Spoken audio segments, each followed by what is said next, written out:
अस्सलाम वालेकुम, welcome to the e commerce marketing master class. अच्छा जी, तो हम ये डिस्कस कर रहे थे सारी चीज़ें। ये पॉज मुझे इसलिए लेने पड़ते हैं क्योंकि मेरा गला दुख जाता है, तो मैं रिकॉर्डिंग करते हुए इसलिए पॉज ले रहा हूँ।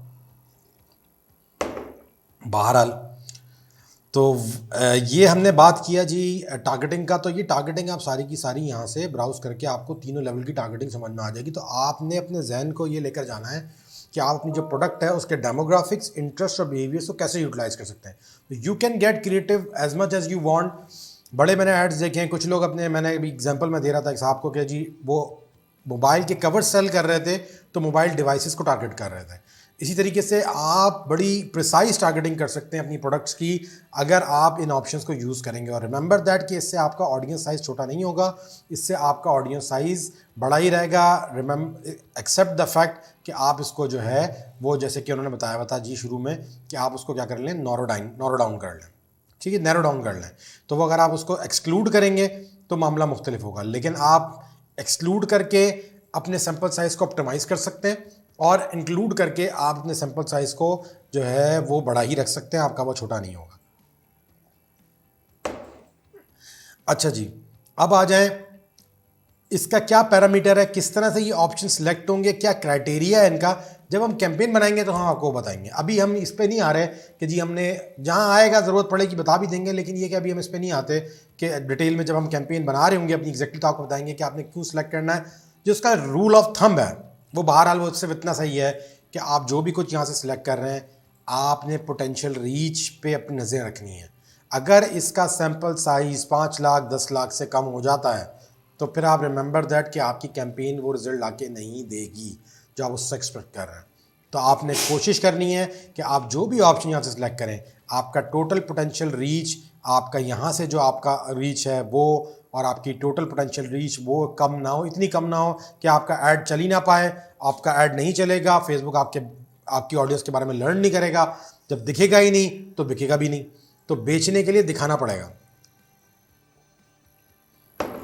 और आपको ये मेक श्योर करना पड़ेगा कि आप जो है वो लोगों को दिखा रहे हैं।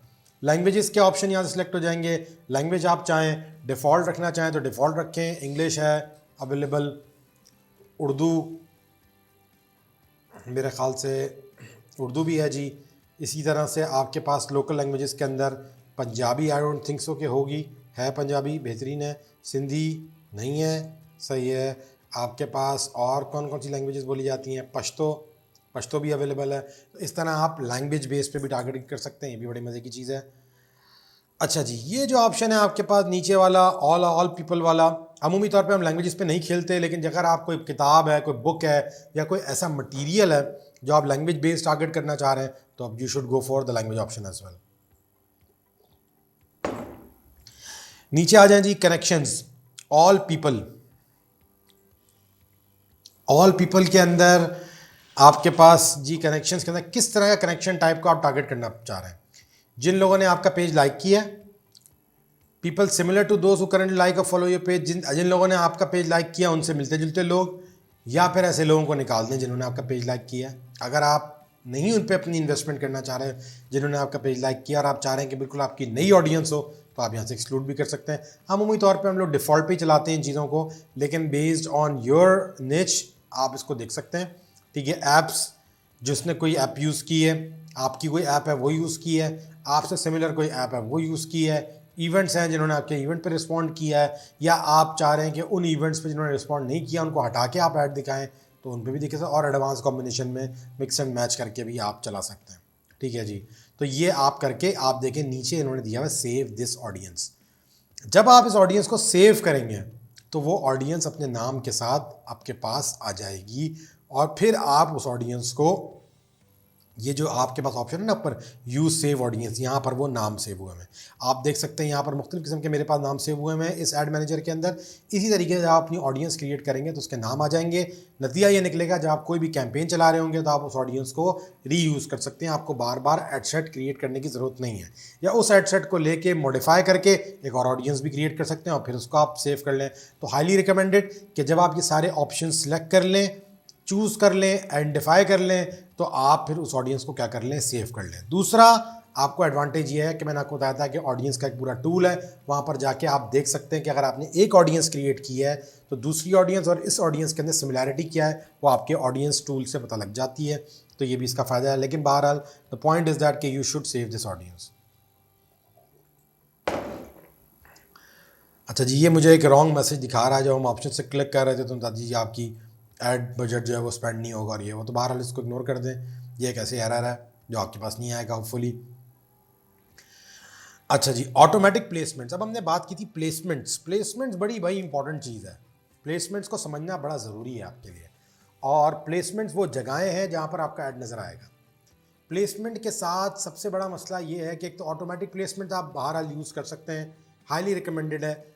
मेरा पर्सनल एक्सपीरियंस ये रहा है कि जब मैनुअल प्लेसमेंट्स को मैं सिलेक्शन करता हूँ ना, तो ऐड की जो क्वालिटी है ना और रीच है वो इम्पैक्ट करना शुरू हो जाती है। पर्सनल है, हो सकता है चेंज हो, आप मैनुअल प्लेसमेंट सेलेक्ट कर सकते हैं। क्योंकि हमने ये किया अपने बहुत सारे एड्स के अंदर कि हमने ऐड चलाया, हमने देखा कि अच्छा जी फलानी प्लेसमेंट से हमें ज़्यादा बिजनेस जनरेट हो रहा है, फलानी प्लेसमेंट से कम बिजनेस जनरेट हो रहा है। तो हमने बोला है क्या ज़रूरत पड़ी है, फलानी प्लेसमेंट को टारगेट ही नहीं करते। अब हमने जब उसको हटाया टारगेट से तो हमारी कॉस्ट बढ़ गई। सही है। तो बहरहाल प्लेसमेंट्स को आपके अपने ऊपर है, आप चाहें तो सिलेक्ट करें। मेरी तरफ से रिकमेंडेड ऑप्शन ऑटोमेटिक है। मैं आपको गो थ्रू करवा देता हूं कि प्लेसमेंट्स के बारे में आपको नॉलेज ज़रूर होनी चाहिए। उसकी रीज़न ये है कि जब आप अपना ऐड अपलोड करेंगे तो आपने उसको वेरीफाई करना है कि क्या आपका ऐड आपकी सारी प्लेसमेंट्स के हिसाब से कंपैटिबल है या नहीं है। किसी जगह पे लेंथ ज़्यादा चाहिए होती है, किसी जगह पे छोटी चाहिए होती है। फेसबुक की मुख्तलिफ प्लेसमेंट्स हैं, उनके हिसाब से जो अब आप ऐड अपलोड करेंगे तो उसके साइजेस बड़े मैटर करते हैं। आप स्टैंडर्ड कुछ इंप्लीमेंट कर देंगे तो फेसबुक उसको उसके हिसाब से एडजस्ट कर लेगा। लेकिन बहरहाल अगर इतनी बड़ी जगह अब अवेलेबल थी और आपका ऐड सिर्फ इतने स्पेस में नज़र आ रहा है तो आप इतना बड़ा रियल एस्टेट जो है वो लूज़ कर रहे हैं। तो आप कोशिश करें कि जब अपने डिज़ाइनर से ऐड डिज़ाइन करवा रहे हैं, स्टैटिक होगा तो ज़्यादा आसान होगा। वीडियोस पे तो बहुत मुश्किल हो जाता है कि आप मुख्तलिफ साइजेस को लेकर जाएं। लेकिन बहरहाल आपको पता होना चाहिए कि यहाँ पर आपका ऐड पूरा नज़र नहीं आ रहा, या जिस तरह से आपका ऐड नज़र आ रहा है वो आपको पता होना चाहिए। जब हम एड्स में आएंगे तो वहाँ पर वो चीज़ ज़्यादा क्लियर होगी। बहरहाल ये प्लेसमेंट्स हैं, इनको आप मैनुअली सेलेक्ट कर सकते हैं और अनसेलेक्ट कर सकते हैं। Facebook, Instagram, audience network, messenger, ये आपके बुनियादी प्लेटफॉर्म्स हैं। फेसबुक आपको पता ही है जी, इंस्टाग्राम भी आपको पता है। इसके बाद आ जाए जी ऑडियंस नेटवर्क और मैसेंजर। ऑडियंस नेटवर्क क्या है? फेसबुक की मोनेटाइजेशन होती है। बहुत सारे लोग फेसबुक मोनेटाइजेशन भी करते हैं और अपनी वेबसाइट्स को फेसबुक से इनेबल कर देते हैं। तो और वो फेसबुक के ऑडियंस नेटवर्क होते हैं, उनके पेजेस होते हैं जो मोनेटाइज हुए होते हैं। वो लोग कहते हैं ठीक है जी आप हमारे पास ऐड लगा लें, हम आपको सर्टेन अमाउंट दे देंगे। तो अगर आप ऑडियंस नेटवर्क सेलेक्ट करेंगे तो इसका मतलब ये है कि आपका ऐड फेसबुक पे कुछ ऐसे ग्रुप्स पेजेस पे भी लग सकता है और फेसबुक के ऑडियंस नेटवर्क के अंदर हो सकता है कि कुछ वेबसाइट्स वगैरह भी ऐसी हों जो कि जिनके साथ उनका कॉन्ट्रैक्ट हो। तो ये audience network can be something that might be out of Facebook as well. ठीक है जी। तो ये इनका ऑडियंस नेटवर्क है। जिस तरीके से गूगल का जो एडवर्ड्स है, जब उसके अंदर हम सर्च कैंपेन चलाते हैं तो वो तो गूगल के अंदर सर्च पे चल रही होती हैं, लेकिन जब उस पर हम डिस्प्ले पे सिलेक्ट करते हैं तो डिस्प्ले एड्स का मतलब ये होता है कि गूगल के जितने भी वेबसाइट्स हैं जिन्होंने गूगल अपने पास इंप्लीमेंट किया हुआ, कोड डाला हुआ कि ठीक है जी हमारी वेबसाइट पे ऐड चलाएं, हम आपको ऐड आपका दिखाएंगे। जो एडसेंस वाली वेबसाइट्स होती हैं तो वहाँ पर उनका डिस्प्ले नेटवर्क का ऐड चलता है। तो ये ऑडियंस नेटवर्क इसी तरीके से फेसबुक का ऑडियंस नेटवर्क है। ये फेसबुक की अपनी चीज़ें नहीं है, बल्कि फेसबुक के बाहर बहुत सारी कंपनी जिसके साथ फेसबुक का कॉन्ट्रैक्ट हुआ हुआ है, फेसबुक वहाँ पर एक खास तरीके से अपने एड्स रन करता है। उन्होंने अपनी वेबसाइट्स के ऊपर फेसबुक के पिक्सल कोड्स लगाए हुए होते हैं, अपनी ऐप्स को वो अनेबल किया होता है फेसबुक के हिसाब से, और फेसबुक उन पे ऐड दिखाता है और दिखाने के बाद उनको भी जैसी बात है कुछ ना कुछ पैसे देता है और आपका ऐड का पैसा खर्च होता है वो फेसबुक के पास भी जाता है और जिसने उसको अलाउ किया हुआ है तो उसको भी किया जाता है। तो ये ऑडियंस नेटवर्क, मैं इतना I am not a very big fan of audience network इन पाकिस्तान, क्योंकि यहाँ पर ये ऑप्शन इतना ज़्यादा एप्लीकेबल नहीं है। मैसेंजर है, इंस्टाग्राम है, इसको आपने नहीं छोड़ना। ये इस पूरी ट्रेंडिंग के अंदर फेसबुक और इंस्टाग्राम दोनों ही टारगेट हैं। तो ये तो आपके मेन प्लेटफॉर्म्स हो गए जिन प्लेटफॉर्म्स को आप टारगेट कर रहे हैं। तो आई वुड रिकमेंड कि आप ऑडियंस नेटवर्क को चाहे भले हटा दें, फेसबुक, इंस्टाग्राम और मैसेंजर को चेक लगा रहने दें। अब हम आ जाते हैं कौन कौन सी प्लेसमेंट्स अवेलेबल हैं। फीड अवेलेबल है जी। तो फीड्स किस तरह दिखती है, क्या उसका होता है, वो आपको एड्स के अंदर ज़्यादा अच्छा नज़र आएगा। न्यूज़ फीड्स के अंदर मल्टीपल फीड्स हैं। फेसबुक की न्यूज़ फीड है, ये देखें ऑप्शन दे रहा है तो आप देख सकते हैं किस तरह नज़र आ रहा होता है। फेसबुक की न्यूज़ फीड तो आपने देखी होगी, आप मोबाइल पे स्क्रॉल करते हैं नज़र आ रही होती है, यहाँ पर सारी आपकी न्यूज़ चल रही होती है। तो फेसबुक की न्यूज़ फीड है, इंस्टाग्राम की फीड है, मार्केट प्लेस की अपनी फीड है, फेसबुक की वीडियो की फीड्स अलग हैं, राइट कॉलम पे फेसबुक की फीड चल रही होती है, एक वो अलग है, इंस्टाग्राम एक्सप्लोर के ऊपर एक अलग फीड चल रही है।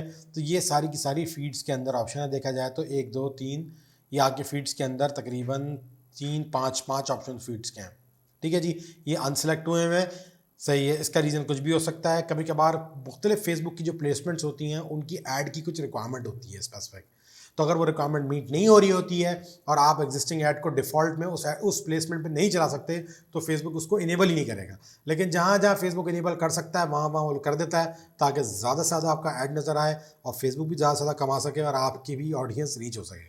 ठीक है जी, स्टोरीज़ एंड रील्स सबको पता है आजकल स्टोरीज़ लग जाती हैं, इंस्टाग्राम पे स्टोरीज़ लग जाती हैं, फेसबुक की अपनी स्टोरीज़ हैं, मैसेंजर पे स्टोरीज़ हैं और इंस्टाग्राम पे अब रील्स भी आना शुरू हो गई हैं। तो ये सारे ऑप्शन यहाँ से सिलेक्ट हो सकते हैं। साथ में अगर आप एक बात नोट करें जो मैंने आपको नहीं बताई, आप देख सकते हैं कि यहाँ पर साइजेस भी आ रहे हैं। अब देखें यहाँ पर रेशो बताया हुआ है इन्होंने 1:1 का, और वर्टिकल बताया हुआ है 4:5 और बताया हुआ है कि इस पे इमेजेस और वीडियोस दोनों सपोर्टेड है। तो आपने ये भी समझना है, यहाँ से देख के आप समझ सकते हैं कि किस प्लेसमेंट पे कौन सी चीज़ अवेलेबल है और उसमें क्या साइज़ होना चाहिए। जहाँ फेसबुक ने रेशो बताया हुआ हो, तो रेशो का मतलब ये नहीं होता है कि अगर आपका एक इमेज है जिसकी 1600 विड्थ है, 1:1 का मतलब ये है कि अगर आपकी 1600 विड्थ है तो हाइट भी 1600 होनी चाहिए। ठीक है जी, तो आपने विड्थ और हाइट 1:1 के रेशो में चलनी है। वर्टिकल में 4:5 का मतलब ये नहीं है कि अगर 1600 विड्थ है तो आपकी हाइट भी 1600 हो, इसका मतलब है आपकी हाइट ज़्यादा होगी। इसका तरीकाकार बड़ा सिंपल होता है, अगर आपने रेशोज निकालने हैं उसका तरीकाकार ये है कि आप क्या करें, फॉर एग्जांपल आपका इमेज है उसकी आपको पता है कि जी 1600 उसकी जो है फॉर एग्जांपल विड्थ है, तो आप 1600 को 4 से डिवाइड करें, सही है, आपके पास 400 आ जाएगा, उसको आप मल्टीप्लाई करें 5 से, आपको आ जाएगा 2000। तो पता ये लगा कि 1600 का मतलब हुआ 4 रेशो और 2000 का मतलब हुआ 5 रेशो। समझ में आई बात आपको? थोड़ी सी कैलकुलेशन करनी पड़ेगी, थोड़ी सी मैथ्स आपको चाहिए होगी इसके लिए। रेशियोज निकालने का तरीकाकार ये है कि इमेज की जो भी विड्थ और हाइट है उसको डिवाइड करेंगे, तो आप फिर मल्टीप्लाई करेंगे टोटल नंबर से, तो आपको पता लग जाएगा। दोबारा एक्सप्लेन कर देता हूँ, अगर आपके पास कोई इमेज है उसकी 1600 विड्थ है, 4 को जो यहाँ 4 रेशो दिया हुआ सामने, इसको आप कंसिडर कर लें कि ये विड्थ है, तो 1600 डिवाइड बाय 4 क्या हुआ, 1600 डिवाइड बाय 4 होता है 400। मतलब अगर 1600 के 4 टुकड़े किए जाएं उर्दू के अंदर तो एक टुकड़ा 400 का बनता है, तो 5 टुकड़े कितने के बनेंगे भाई, 400 को 5 से मल्टीप्लाई कर दें, 2000 के टुकड़े बनेंगे 5, तो 4 टुकड़े 1600 के और 5 टुकड़े 2000 के, तो 4:5 रेशो का मतलब ये है। तो ये जो प्लेसमेंट साइज़ है फेसबुक की न्यूज़ फीड का, ये 4:5 को सपोर्ट करता है। इसके अंदर डिज़ाइनर भी कंफ्यूज हो जाते हैं, इसके अंदर खुद मार्केटर भी कंफ्यूज हो जाते हैं, तो आपने इस पर कंफ्यूज नहीं होना और ये इन्फॉर्मेशन डिज़ाइनर को देनी है। डिज़ाइनर अमूमी तौर पे आपसे बोलेगा कि मुझे आप बता दें जी एग्जैक्ट कितनी विड्थ रखनी है, 1600 रखनी है, 500 रखनी है, 1000 रखनी है। आपने उसको सिंपल सा रूल ये बोलना है कि भाई आपको मैं रेशो बता रहा हूँ, आप उस रेशो को सामने रखें और इमेज की क्वालिटी ख़राब नहीं होनी चाहिए। ठीक है जी। बाकी फेसबुक ने कुछ अपनी जगहों पे बताया हुआ भी है कि आपने इमेज का साइज़ कितना रखना है और मिनिमम क्या क्या रेजोल्यूशन सपोर्टेड है। फेसबुक वो भी बता देता है कि जी मिनिमम मुझे इतनी रेजोल्यूशन सपोर्टेड है। लेकिन अगर आपका डिज़ाइनर अच्छी क्वालिटी का आपको इमेज दे रहा है तो you should go with high quality image, आप उससे हाई क्वालिटी इमेज ले लें, एक एवरेज स्टैंडर्ड, इंशाल्लाह वो प्रॉब्लम नहीं करेगा। फेसबुक की जहाँ पर मिनिमम रेजोल्यूशन है वो भी हम आपको बता देंगे, उससे पता लगता है कि इतना कम से कम इतना नहीं होना चाहिए। 1600 जैसे मैंने आपको बताया हुआ, तो कुछ जगहों पे इन्होंने बताया हुआ होता है कि जी 500 से कम ना हो, 500 रेजोल्यूशन से कम ना हो। तो आपने फिर ये मेक श्योर करना है कि आपके इमेज 500 रेजोल्यूशन विड्थ या हाइट में से कोई भी एक चीज़ 500 से लेस ना हो, 500 ज़्यादा तो आप सेफ प्ले करें। अगर 500 मिनिमम थ्रेशोल्ड है तो you should go with something better, 1000 जाएँ, 1200 जाएँ, 1500 जाएँ और रेशो अप्लाई करें। जब रेशो अप्लाई करेंगे तो आपको एग्जैक्ट विड्थ और हाइट पता लग जाएगी जो आपने डिज़ाइनर को आप कम्युनिकेट कर सकते हैं। बहरहाल नीचे आ जाएँ जी, इंस्टाग्राम फीड के ऊपर बता रहा है वो कि हम स्क्वायर इमेजेस रिकमेंड करते हैं या फिर वर्टिकल। वर्टिकल का एडवांटेज ये होता है कि मोबाइल पे ज़रा आपकी स्पेस ज़्यादा आ जाती है। ठीक है जी, उनकी तरफ से रिकमेंडेड जो है वो स्क्वायर है और वर्टिकल भी वो रिकमेंड करते हैं। तो अगर आप वर्टिकल पे जाना चाहें तो 4:5 और अगर स्क्वायर पे जाना चाहें तो 1:1। तो देखा जाए तो 1:1 और 4:5 काफ़ी हाईली रिकमेंडेड रेशो है, लेकिन कुछ जगहों पे बिल्कुल डिफरेंट होगा। देखिए यहाँ पर सब जगहों पे 1:1 और 4:5, 1:1 4:5 का आपको नज़र आ रहा है। फीड्स मोस्टली आपकी फीड में इमेज नज़र आएगा, उसके लिए जो रेशियो है 1:1 स्क्वायर के अंदर और वर्टिकल के अंदर 4:5 है। स्टोरीज एंड रील्स में आ जाएं। अच्छा जी, स्टोरीज एंड रील्स में आ जाएं। इंस्टाग्राम स्टोरीज में अब यहाँ पर रेशियो बिल्कुल डिफरेंट है। देखें जी, आपको बता रहा है 9:16 फुल स्क्रीन इमेजेस और वीडियोस। तो इंस्टाग्राम स्टोरीज में इमेजेस और वीडियोस दोनों चल जाएंगी, लेकिन वीडियोस के अंदर मैं आपको अभी बता रहा हूँ, जब ऐड बना रहे होंगे तो वहाँ पर भी वो दिखाता है। स्टोरीज के अंदर आप 10-10 मिनट की स्टोरीज नहीं लगा सकते, उसके अंदर टाइम की भी लिमिट है। तो आपकी वीडियो में बताया था वो जी 5 सेकंड की होनी चाहिए, 10 सेकंड की होनी चाहिए। बहरहाल एड सेट के अंदर जितनी इन्फॉर्मेशन दे रहा है प्लेसमेंट में, मैं वो आपको एक्सप्लेन कर रहा हूँ। जब हम एड्स में आएंगे तो मजीद इन्फॉर्मेशन की बात होगी तो फिर हम आपको वो भी एक्सप्लेन कर दूंगा। फेसबुक स्टोरीज में 9:16 है, और देखें जी मैसेंजर स्टोरीज में भी 9:16 है। इंस्टाग्राम रील के अंदर उसने ख़ास तौर पर बताया हुआ है कि इंस्टाग्राम रील के लिए आपकी वीडियो 9:16 30 सेकेंड से या इससे कम होनी चाहिए, 30 सेकेंड से ऊपर नहीं जाएगी। तो हमने करना ये है कि जब हम वहाँ पर अपनी वीडियो लगाएंगे तो बहुत सारे लोग इसमें मिस्टेक करते हैं, ऐड लगा देते हैं, एक इमेज ले लिया डिज़ाइनर से, सारी जगहों पे ऑटोमेटिक प्लेस किया। अब इतनी सारी प्लेसमेंट्स हैं, उसके बारे में उन्होंने कंसिडर नहीं किया। किसी की प्लेसमेंट में इमेज किस तरह नज़र आ रहा है, किसी प्लेसमेंट में बुरा नज़र आ रहा है, कहीं पे प्लेसमेंट में शो ही नहीं हो रहा, तो आप लूज़ कर जाते हैं बहुत सारा ट्रैफिक।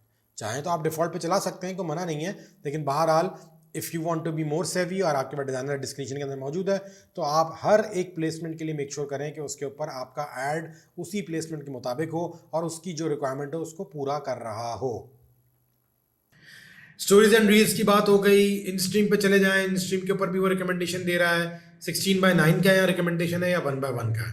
16:9 तो विड्थ ज़्यादा है, हाइट कम है। स्क्वायर 1:1 है। IGTV इन स्ट्रीम के अंदर मुख्तलिफ चीज़ होती है। आपकी वीडियो चल रही होती है, उसके दरमियान में आपने देखा होगा वीडियो आ जाती है, ये इन स्ट्रीम की वीडियोज़ होती हैं। सही है, आपको वीडियो देख रहे होते हैं, काफ़ी लंबी वीडियो होती है, बीच में किसी और की वीडियो आ जाती है, कोई भाई अपना ऐड लेके आ जाते हैं, तो वो ऐड जो होता है वो स्ट्रीम के अंदर चल रहा होता है। इसी तरीके से इंस्टाग्राम IGTV भी एक इंस्टाग्राम की वो है, उस पर अगर आप सेलेक्ट किया हुआ आपने तो IGTV पे दिखेगा। ये सारी वीडियो बेस्ड सिलेक्शन हैं जो इन स्ट्रीम के ऊपर चल रही होती हैं। सर्च के अंदर आप ऐड चलाना चाह रहे हैं, सर्च आपने देखा होगा लोग इंस्टाग्राम पे सर्च भी करते हैं, बहुत सारे लोग ऊपर गए इंस्टाग्राम फेसबुक खोला या इंस्टाग्राम खोला और वहाँ जाके सर्च किया। इंस्टाग्राम पे तो नहीं, फेसबुक पे लोग सर्च कर रहे होते हैं, तो उन्होंने यहाँ पर फेसबुक सर्च रिजल्ट्स दिए हैं और उसका भी उन्होंने साइज बताया हुआ है कि 1.91:1, 1.91:1 मतलब रेशो 1, तो 1.91:1 का रेशो है ये। सही है, बड़ा इसमें विड्थ जो है वो एक हिस्सा है और 1.91 हिस्सा विड्थ है और 1 जो है सिर्फ वो हाइट है। तो आपकी विड्थ ज़रा ज़्यादा चौड़ी होगी और हाइट आपकी कम होगी। सही, हॉरिजॉन्टल में। स्क्वायर के अंदर बताया है कि स्क्वायर पे भी आपका इमेज चल जाता है, तो whichever you are more comfortable with आप उसको ले सकते हैं। ठीक है जी, सर्च हो गया, मैसेजेस डिसेबल हुआ है, this is not available with the brand awareness objective. तो कुछ आपकी प्लेसमेंट्स अनअवेलेबल होती हैं कुछ जगहों पे, तो यहाँ पर आपकी अवेलेबल नहीं है। मैसेजेस में आप रीच वाला जब अपना चला रहे होंगे तो आप मैसेज अनेबल नहीं कर सकते, उसके लिए आपको मोस्ट प्रोबेबली इंगेजमेंट वाला ऑब्जेक्टिव चलाना पड़ेगा। उसके अंदर जो मैसेजेस का ऑब्जेक्टिव है वो आप टारगेट करेंगे तो ये ऑप्शन खुला हुआ नजर आएगा। इन आर्टिकल के दरमियान में आप देखा होगा फेसबुक पे आर्टिकल पढ़ रहे होते हैं, बीच में बहुत सारे एड्स चल रहे होते हैं, तो उसकी भी उन्होंने रिकमेंडेड साइज दिया हुआ है। रेशियो मैंने आपको निकालना बता दिया है कि जो आपको रेजोल्यूशन आपका डिज़ाइनर बताएगा उसमें से आप रेजोल्यूशन लेके उसको डिवाइड कर लें और फिर उसको अगली रेजोल्यूशन से मल्टीप्लाई कर लें। जो ज़्यादा वाली है उससे डिवाइड कर लें और जो कम वाली है उससे मल्टीप्लाई कर लें। ठीक है जी। एप्स एंड साइट्स के अंदर भी आपकी अगर एप्स है तो उसके अंदर क्या है, नेटिव बैनर है, इसके अंदर नेटिव बैनर एंड इंटरस्टिशियल, तो ये 3 इसमें प्लेसमेंट्स हैं। तीनों के हवाले से उन्होंने बताया हुआ है कि जी अवेलेबल है या नहीं है, तो बहरहाल ये 2 तो अवेलेबल ही नहीं है आपके पास। तीसरे में आपके पास अवेलेबल है, तो उसने बताया हुआ है कि we recommend full size full screen horizontal, तो आप फुल स्क्रीन हॉरिजॉन्टल पे जाएंगे।